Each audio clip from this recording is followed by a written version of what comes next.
수요일 새벽에 기도의 자리에 나오신 여러분들을 환영하고 축복합니다. 아버지 하나님, 오늘도 하나님이 기뻐하시는 기도의 자리로 우리를 불러주시니 감사와 찬송을 올려드립니다. 여기까지 우리를 인도하셨으니 이 시간 하나님이 더욱 기뻐하시는 기도자들이 되게 하여 주시옵소서. 교회를 위하여 기도합니다. 제자훈련이 문화가 되는 교회가 되게 하여 주시옵소서. 개인적으로 성경 읽는 것이 당연하고 경건생활하는 것이 당연한 문화가 되는 교회가 되게 하여 주시옵소서. 찬양 시간에 온 마음을 다해 찬양하고 기도 시간에 간절히 기도하는 것이 당연한 문화가 되게 하여 주시옵소서. 이러한 아름다운 신앙의 문화 가운데 다음 세대가 잘 보고 배우며 자라나게 하여 주옵소서. 그래야 지금을 유지하는 교회에서 이 다음은 더 평안하여 든든히 서가는 교회가 되게 하여 주옵소서. 이를 위해 기도로 헌신하는 또 앞장서는 담임 목사님과 당회원 장로님들 위해 은혜를 넘치도록 부어 주시옵소서. 연약하고 부족한 것이 있다면 은혜로 채워주시고 은혜가 흘러넘쳐 다 덮어지게 하여 주시옵소서. 그 흘러넘친 은혜가 온 교회와 온 성도를 다 채우고 덮어서 은혜로 충만한 교회가 되게 하여 주옵소서. 이 시간 특별히 안강석 집사님을 비롯하여 대양의 건강을 위해 기도하는 모든 분들을 위해 기도합니다. 하나님, 불쌍히 여기시어서 우리의 필요를 따라 우리에게 가장 좋은 곳으로 공급하여 주옵소서. 그래야 아픈 자들이 모여드는 교회, 모인 자들의 병이 다 낫는 교회가 되게 하여 주옵소서. 생명의 떡과 피이신 예수 그리스도를 먹고 마시게 하시고 어떤 일로도 주님을 떠나지 않게 하여 주시옵소서. 설명제를 한 주 앞두고 우리를 포함하여 대한민국이 분주한 시간을 보내고 있습니다. 특히 다음 주에 있을 중고등부 겨울수련회와 그 다음 주에 있을 청년대학부 부흥회와 또 홀리나이트와 유치, 초등 1, 2부 어린이 부흥회를 준비하는 가운데 기도로 잘 준비되게 하시고 은혜로 잘 진행되게 하여 주시옵소서. 특별히 구제부에서 또 여러 가지로 준비하고 있습니다. 이 준비하는 가운데 하나님 은혜로 덮어주셔서 이 모든 준비하는 일과 또 나누는 일과 또 기도하는 모든 일들 가운데 하나님의 은혜로 진행되게 하여 주시옵소서. 이제 이 시간 하나님의 말씀을 보기를 원합니다. 하나님의 영광만 밝히 드러나게 하여 주시옵소서. 우리 구주 예수 그리스도의 이름으로 기도합니다. 아멘. 요한복음 7장 10절에서 24절까지 말씀입니다. 요한복음 7장 10절에서 24절 말씀 함께 교독하도록 하겠습니다. 기록된 하나님 말씀을 읽으실 때 하나님의 마음을 읽기를 원합니다. 그 형제들이 명절에 올라간 후에 자기도 올라가시되 나타내지 않고 은밀히 가시니라. 명절 중에 유대인들이 예수를 찾으면서 그가 어디 있느냐 하고 예수에 대하여 무리 중에서 수군거림이 많아 어떤 사람은 좋은 사람이라 하며 어떤 사람은 아니라 무리를 유혹한다 하나. 그러나 유대인들을 두려워하므로 드러나게 그에 대하여 말하는 자가 없더라. 이미 명절의 중간이 되어 예수께서 성전에 올라가사 가르치시니 유대인들이 놀랍게 여겨 이르되 이 사람은 배우지 아니하였거늘 어떻게 그를 아느냐 하니 예수께서 대답하여 이르시되 내 교훈은 내 것이 아니요 나를 보내신 이의 것이니라. 사람이 하나님의 뜻을 행하면 이 교훈이 하나님께로부터 왔는지 내가 스스로 말함인지 알리라. 스스로 말하는 자는 자기 영광만 구하되 보내신 이의 영광을 구하는 자는 참되니 그 속에 불의가 없느니라. 모세가 너희에게 율법을 주지 아니하였느냐? 너희 중에 율법을 지키는 자가 없도다. 너희가 어찌하여 나를 죽이려 하느냐? 무리가 대답하되 당신은 귀신이 들렸도다. 누가 당신을 죽이려 하나이까? 예수께서 대답하여 이르시되 내가 한 가지 일을 행하매 너희가 다 이로 말미암아 이상히 여기는도다. 모세가 너희에게 할례를 행했으니 그러나 할례는 모세에게서 난 것이 아니요 조상들에게서 난 것이라. 그러므로 너희가 안식일에도 사람에게 할례를 행하느니라. 모세의 율법을 범하지 아니하려고 사람이 안식일에도 할례를 받는 일이 있거든 내가 안식일에 사람의 전신을 건전하게 한 것으로 너희가 내게 노여워하게 하느냐. 24절 함께 보시겠습니다. 외모로 판단하지 말고 공의롭게 판단하라 하시니라. 아멘. 오늘 설교의 제목은 판단하라입니다. 24절 끝에 있는 예수님의 말씀 가운데서 가져온 판단하라입니다. 복 있는 사람 큐티책에 따라서 본문을 길게 읽었지만 오늘 저는 22절의 안식일과 24절의 외모에 관한 묵상을 나누려고 합니다. 먼저 안식일 문제가 갑자기 나온 것 같이 보일 수도 있지만 사실 이것은 이 상황은 5장에서부터 이어진 내용을 배경으로 하고 있습니다. 5장에 어떤 내용을 말하는 겁니까? 안식일에 병자를 치유하신 사건을 말합니다. 안식일 규례를 중시한 유대인들이 예수님을 적대시하고 안식일 논쟁 과정에서 미움이 더욱 증폭되어서 예수님을 죽이려고까지 하게 되었다는 겁니다. 이에 예수님은 너희들이 나를 죽이려고 하는 이유가 바로 이것 때문이다 하면서 예수님을 죽이려는 이유가 바로 안식일에 병자를 치유하신 것 때문이라고 말씀하고 있는 겁니다. 동시에 유대인들에 대해서 자신들은 안식일에 아무런 거리낌 없이 할례를 시행하고 있으면서 유독 안식일에 사람을 고치는 것만을 정죄하는 것은 옳지 않다는 것을 지적하는 것이죠. 유대인들에게 있어서 안식일 문제는 결코 가벼운 문제가 아니었습니다. 유대인들의 사고방식으로는 율법을 지키는 일이야말로 그들의 종교에 있어서 아주 핵심적인 문제인데 안식일 규례 준수는 그 중에서도 대표적인 문제였습니다. 그런데 예수님이 안식일에 병자를 고치시자 유대인들은 곧 예수님을 그들의 종교의 틀을 파괴하는 위험인물로 간주하고 미워하게 되었다는 겁니다. 그러나 사실 안식일에 병자를 치유하는 것은 모세의 율법의 내용이 아니죠. 단지 안식일에 노동을 금하는 것을 이 모세 율법을 어기지 못하도록 사람들이 더 자세하게 추가해 놓은 것이었다는 겁니다. 즉 안식일 병자 치유를 금한 것은 사람의 유전과 전통에 불과하다는 겁니다. 만일 안식일 노동을 금한 율법 조항을 지키기 위해서 안식일 병자 치유를 금한다고 한다면 안식일에 할례를 시행하는 것 역시 잘못이라는 이 모순을 예수님께서 말씀하신 겁니다. 그러나 이게 맞다는 게 아니죠. 안식일에 할례를 시행하는 것이 잘못이 아니듯이 안식일에 병자를 치유하는 것 역시 잘못이 아니라는 겁니다. 여기서 안식일 규례에 대해 예수님과 유대인들의 인식이 너무나 상반되는 것을 볼 수 있습니다. 유대인들이 그랬듯이 예수님 역시 안식일에 관한 모세의 율법을 파괴할 마음이 전혀 없었습니다. 다만 유대인들은 안식일을 지키기 위해서 무엇을 금지해야 될 것인가의 시각에서 접근하였다면 예수님은 안식일의 본래의 정신에서 무엇을 해야 할 것인가의 시각에서 접근을 하셨다는 겁니다. 유대인들의 시각은 다름 아닌 율법주의적인 시각인데 유대인들과 예수님의 시각 차이를 이해하는 것은 신앙생활에 있어서 너무나 중요한 문제입니다. 안식일 문제, 곧 오늘날의 주일 성수 문제는 단순히 주님이 구별하신 날을 어떻게 지킬 것인가 하는 규정상의 문제로만 국한되지 않는다는 겁니다.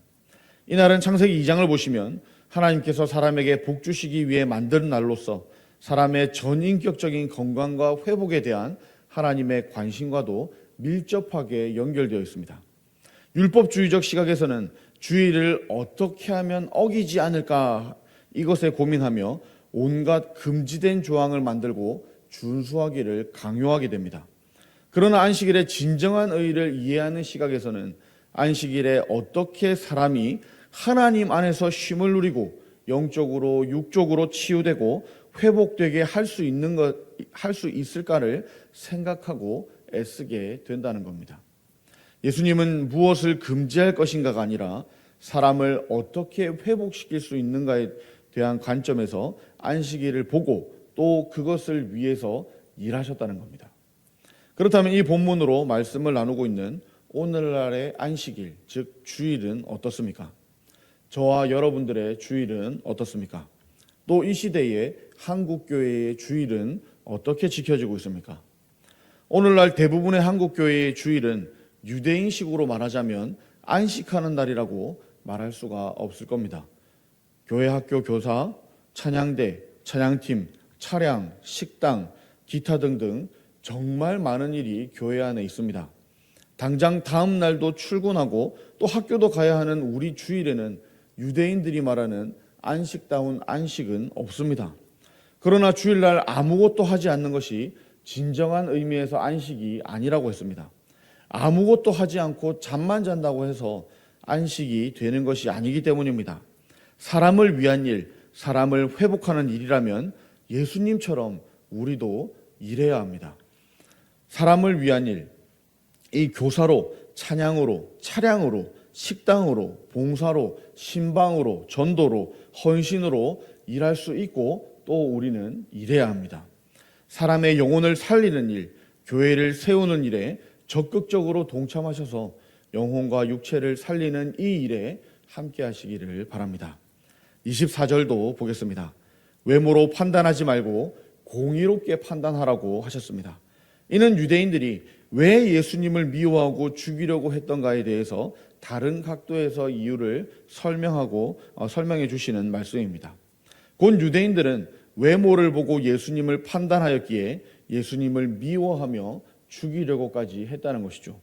그들은 예수님이 성전에서 가르치시는 것을 보고 학위도 자격증도 없는 자가 이 월권 행위로 백성들을 가르치고 있다라고 생각했습니다. 예수님의 가르침이 맞는지 틀리는지에 관하여 진지하게 따져볼 의도는 전혀 없었습니다. 또 병자를 고치신 일에 대해서는 안식일을 어기고 있다는 외적인 관점에서만 보았습니다.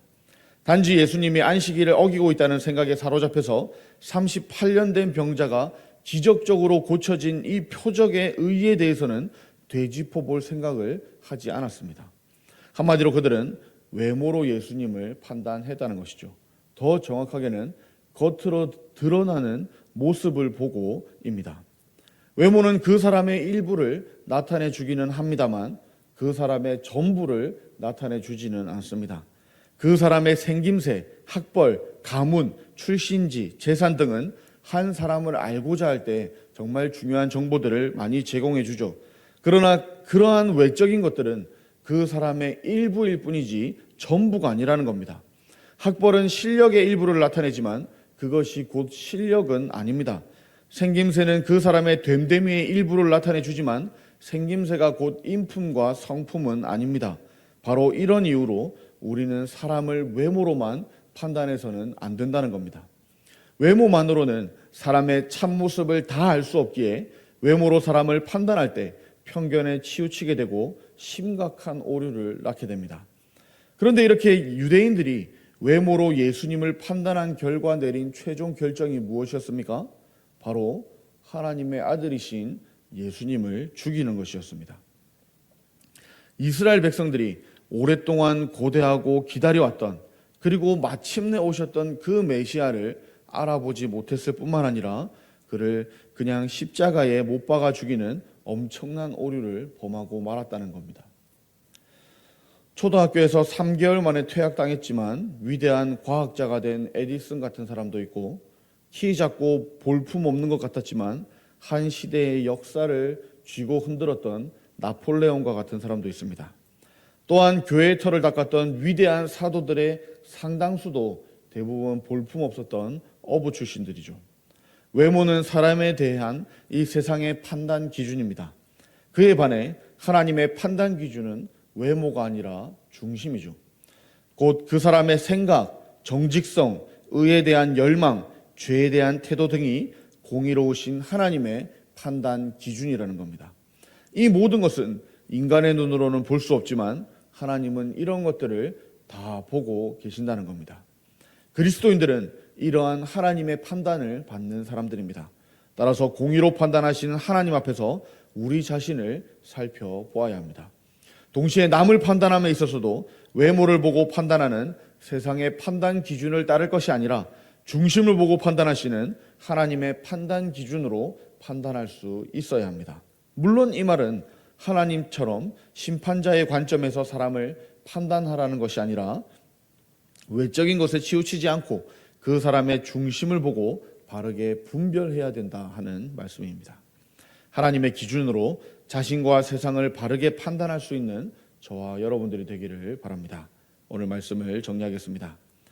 유대인들이 예수님의 교훈을 듣고도 그 교훈이 사람의 교훈인지 하나님의 교훈인지 도무지 알 수 없었던 이유가 무엇입니까? 그것은 바로 그들에게 하나님의 뜻을 행하고자 하는 그런 마음이 전혀 없었기 때문입니다.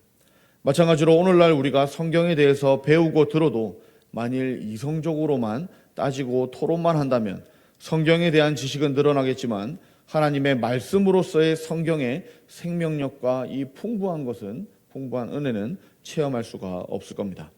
따지고 변론만 할 때 그 진정한 뜻을 깨달을 수 없고 오히려 유대인과 같은 잘못을 범할 수도 있습니다.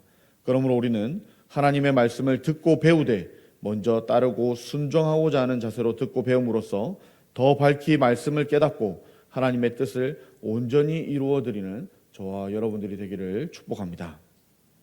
기도하겠습니다. 아버지 하나님, 말씀이신 예수님을 우리 가운데 보내어 주시니 감사드립니다. 오늘도 말씀으로 우리에게 교훈하여 주시니 감사드립니다. 오늘 주신 말씀, 진정한 안식일을 어떻게 이해하고 판단할 것인지, 그러나 외모로 판단하지 말아야 함을 알게 하시니 감사드립니다. 이 말씀을 붙들고 기도하며 고민하게 하시고 판단하고 결정하되 재판장으로서가 아니라 제자로, 특히 순종하는 제자로 잘 판단하고 잘 분별하고 더 잘 따르게 하여 주시옵소서. 오늘도 여러 모양의 사람들과 여러 가지 일들을 만나게 될 겁니다. 우리가 볼 수 있는 외적인 것으로 판단하지 않게 하여 주시옵소서. 빨간 사과 안에 속살은 노랗고 노란 바나나 안에 속살은 하얗고 초록색 수박을 자르면 빨간색이 나옴을 우리가 다 알듯이 그 속사정을 알기 전에 섣불리 판단하는 잘못을 범하지 않도록 도와주시옵소서. 오늘도 우리의 믿음 가운데 예수님의 가르침 가운데 거하는 복을 허락하여 주시옵소서. 오늘도 우리에게 말씀으로 교훈하시는 우리 구주 예수 그리스도의 이름으로 기도합니다. 아멘. 하늘에 계신 우리 아버지여, 이름이 거룩히 여김을 받으시오며 나라가 임하시오며 뜻이 하늘에서 이루어진 것 같이 땅에서도 이루어지이다. 오늘 우리에게 일용할 양식을 주시옵고 우리가 우리에게 죄 지은 자를 사하여 준 것 같이 우리 죄를 사하여 주시옵고 우리를 시험에 들게 하지 마시옵고 다만 악에서 구하시옵소서. 나라와 권세와 영광이 아버지께 영원히 있사옵나이다. 아멘. 오늘은 좋은나무 교회와 신용재 목사님을 위해 기도하는 날입니다. 온 성도가 신앙의 정통과 생활의 순결을 지키는 교회가 되게 하소서 기도해 주시기 바랍니다. 신실한 동역자들을 붙여주시고 자립하여 분립 개척하게 하소서 기도해 주시기 바랍니다. 마을에 평화를 주시고 어르신들의 심령과 가정에 어려움 없게 하소서 기도해 주시기를 바랍니다. 좋은나무 교회와 신재욱 목사님을 위한 기도와 함께 각자가 가지고 나온 기도 제목으로 기도하도록 하겠습니다. 기도합시다.